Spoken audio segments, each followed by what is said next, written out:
Creer en las personas antes de que ellas demuestren su valor es la clave para motivarlas a alcanzar su potencial. Uf, Esta es la idea central que vamos a explorar hoy. Y es de esas que, una vez la escuchas, se te queda grabada. totalmente. Tenemos sobre la mesa un análisis fascinante sobre cómo alentar de verdad a los demás. Una habilidad que parece simple, pero que es, increíblemente rara. Sí, Nuestra misión va a ser desgranar por qué tener fe en otros es tan crucial y, sobre todo, descubrir las estrategias prácticas para convertir esa fe en una herramienta de motivación real. Y el punto de partida del material es una verdad casi universal. A todo el mundo le gusta recibir aliento. Es como el agua para una planta. Claro. Sin embargo, el ingrediente esencial, que es la fe genuina en los demás, parece un bien escaso. La fuente propone que, antes de aprender a darla, debemos entender por qué hay tanta sed de ella. Plantea 4 realidades que funcionan como un diagnóstico del panorama actual. Un diagnóstico. Me gusta eso. Pues vamos a ello. La primera realidad es bastante directa y un poco dura. La mayoría de la gente no tiene fe en sí misma. Sí. Hay una frase que se cite que me pareció potentísima. Cuando se trata de creer en mí mismo, soy agnóstico. Refleja una duda existencial que muchísimos sienten. Totalmente. Y se usa una metáfora visual muy poderosa para ilustrarlo. Es esa gente que ve la luz al final del túnel y está convencida de que es un tren que viene de frente. Vaya. La idea de fondo que se argumenta es que lo que realmente derrota a las personas no son las dificultades externas, sino la erosión de la fe interna. La batalla se pierde dentro antes de que empiece fuera. Y claro, si uno ya parte de esa base tan frágil, la segunda realidad que se presenta agrava el problema. Bueno, exponencialmente. La mayoría de las personas tampoco tienen a alguien que tenga fe en ellas. Exacto. Es un vacío doble. Ni confianza propia ni un apoyo externo que la impulse. Exacto. Se crea una especie de cámara de eco de la duda. Para ilustrar esta necesidad, el material cuenta una anécdota fantástica sobre un florista, que apenas vendía. Un día se le ocurrió cambiar el cartel de su puesto. A ver. En lugar de anunciar el precio de las flores, escribió: «Por 10 centavos esta gardenia le hará sentirse importante todo el día». Y sus ventas se dispararon.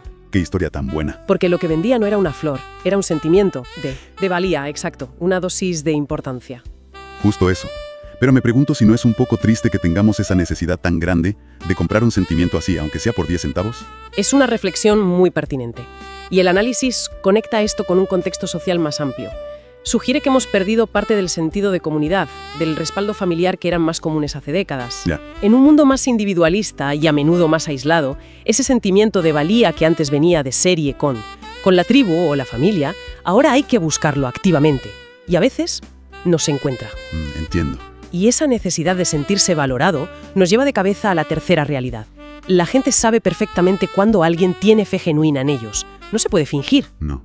Nuestro instinto para detectar la autenticidad es muy agudo. Me impactó una frase que es casi un mantra. Tu objetivo no es conseguir que la gente piense mejor de ti, sino lograr que ellos piensen mejor de sí mismos. Esto lo cambia todo. No va de nuestro ego como mentores, No, claro. sino de fortalecer el suyo. Es que ese es el giro fundamental. Lo convierte en un acto de generosidad, no de autocomplacencia. Y esto desemboca en la cuarta y última realidad, que es la consecuencia lógica de todo lo anterior. La mayoría de las personas hará casi cualquier cosa para estar a la altura de la fe que otra persona ha depositado en ellas. Es el famoso principio de las expectativas. El efecto Pigmalión, ¿no? Esperas lo mejor de alguien y esa persona tiende a ofrecértelo. Exactamente. El argumento es muy claro. Si expresas escepticismo y dudas, te pagarán con mediocridad. Pero si de verdad crees en el potencial de alguien y se lo demuestras, esa persona se va a esforzar por no decepcionar esa confianza. Claro. Hay una cita brillante de John H. Spalding que lo resume a la perfección. Los que creen en nuestra capacidad hacen más que estimularnos, crean para nosotros una atmósfera en la cual es más fácil triunfar. No es solo dar una palmada en la espalda, es cambiar el aire que respira esa persona. Vale, entendido.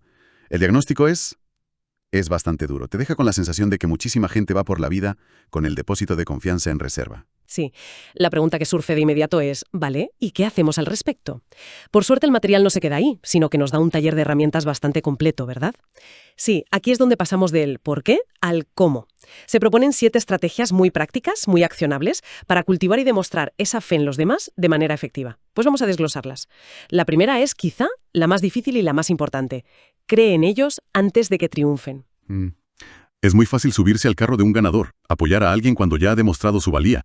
Pero el verdadero valor, lo que marca la diferencia, es apostar por alguien cuando todavía no hay pruebas tangibles de su éxito. Lo fascinante de esta primera estrategia es que nos pide actuar como catalizadores.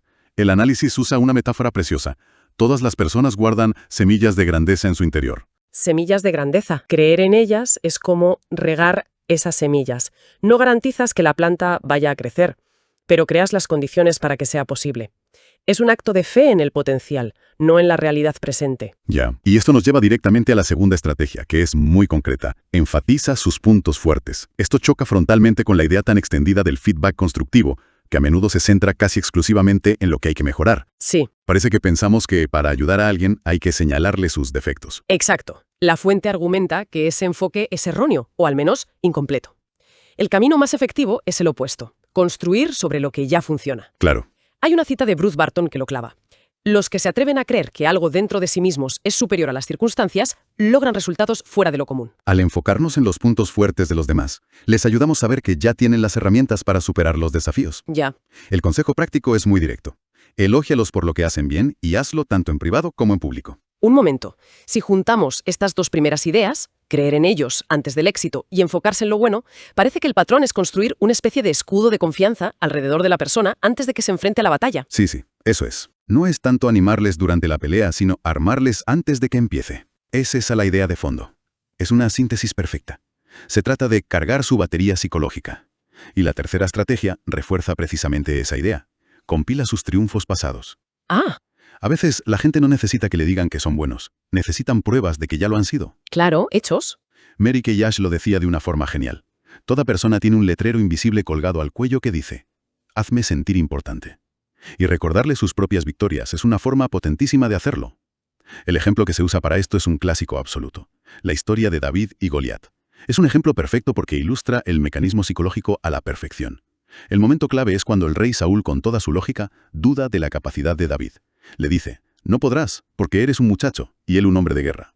Claro, el realismo puro y duro. Exacto. Y la respuesta de David es una clase magistral sobre cómo construir confianza. No habla de su potencial futuro, sino de su historial. Aquí es donde se pone realmente interesante.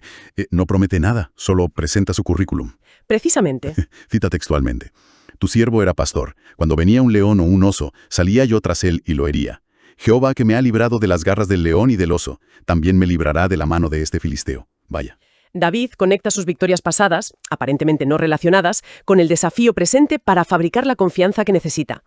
La conclusión que se extrae es que no todo el mundo tiene esa capacidad de conectar los puntos.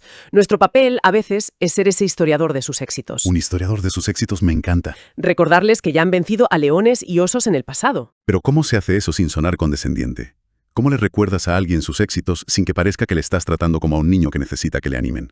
Es una línea muy fina. La clave está en la especificidad y en la conexión. No es un «venga, tú puedes, que eres muy bueno», sino un «recuerdo aquella vez que tuviste que presentar el proyecto X con solo 2 días de preparación. Parecía imposible y lo sacaste adelante con nota». Ah, claro. La presión que tienes ahora es similar, y ya has demostrado que sabes manejarla. Se trata de ofrecer evidencia concreta, no ánimos vacíos. Entendido. Ahora, ¿qué pasa cuando la historia reciente no es de éxito, sino de fracaso? La cuarta estrategia aborda justo ese momento. Infunde confianza cuando fracasan. Este es el momento de la verdad. Sin duda. El fracaso es una encrucijada. Algunos son resilientes, pero para muchos es un golpe que puede ser devastador para su autoconfianza. Necesitan que la nuestra se mantenga firme. Y la sugerencia que se da es muy valiente. Contarles nuestros propios fracasos y tropiezos. Eso es contraintuitivo. Nuestro instinto a menudo es dar espacio o minimizar el problema. Pero lo que se sugiere es ir de frente y mostrar nuestra propia vulnerabilidad. Sí, Eso requiere un nivel de confianza enorme. pero hacerlo transforma la dinámica por completo. Ya no eres un consejero perfecto desde tu pedestal. Eres un compañero de viaje. Claro, Demuestras que el fracaso no es el final del camino, sino una parte normal del mapa. Les haces ver que el éxito no es una línea recta, sino un proceso lleno de desvíos. Y esto me lleva a la quinta estrategia, que parece un paso más allá de simplemente hablar. Es actuar. El texto la llama «experimenta algunas victorias con ellos». Sí, aquí la idea central es que ganar es motivación. Se cita al novelista David Ambrose. Si tienes la voluntad de ganar, ya has logrado la mitad de tu éxito. Si no la tienes, ya has obtenido la mitad de tu fracaso. A veces, para recuperar esa voluntad, necesitas volver a saborear la victoria, por pequeña que sea. La táctica es ponerse a su lado, empezar con tareas manejables, donde el éxito esté casi asegurado. ponerlo fácil al principio, vaya. Eso es. Darles la ayuda necesaria y, poco a poco, construir un nuevo historial de triunfos que alimente su confianza para retos mayores. Es como un entrenamiento. No empiezas con el peso máximo, construyes la fuerza gradualmente. Una vez que empiezan a acumular esas pequeñas victorias, podemos pasar a la sexta estrategia, que es mi favorita. Visualiza el triunfo futuro de ellos. Aquí el material cuenta una historia que es absolutamente brutal sobre un experimento con ratas de laboratorio. Es un experimento famoso y muy revelador. Los científicos metieron una rata en una jarra de agua en total oscuridad. La rata nadó un poco más de 3 minutos antes de rendirse y hundirse. 3 minutos. Luego repitieron el experimento, pero esta vez dejaron entrar un único y tenue rayo de luz. Espera, ¿y el resultado?